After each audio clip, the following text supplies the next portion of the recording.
жоқ тренировка барып жүрсің ба? Иә? Қандай спорт? Абсурд қайнады.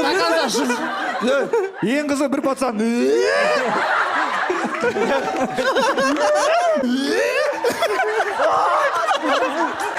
Екі саусағында жүрек тұрмайды.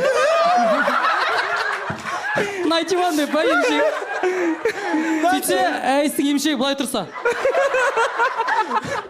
Бір жағына ғана тренировка. Бір жағында. Былай тұрса. Күлкілісіңдер, ё-моё. Бля, осы қандай шоу? Қызық да? Бля, шек прикольно қызық. Осыға қатысқым келеді. Качкаға барып жүрмін. Качка. Күні аптасына 3 рет. Бар контейнерді жуып кетем десе.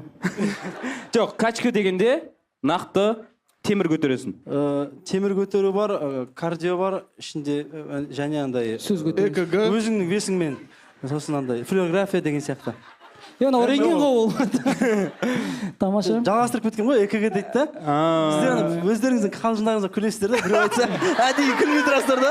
Жай, мен естімей қалдым. Мен естімей қалдым. Бля. Сол колонкаларыңызға Сен просто шуткаң білінбей жатыр бізге.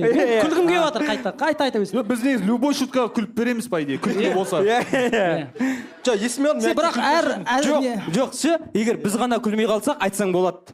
Мына жерде қаншама Иглз да күлмей қалды. Жай, естімей қалдым. Не деп айтты?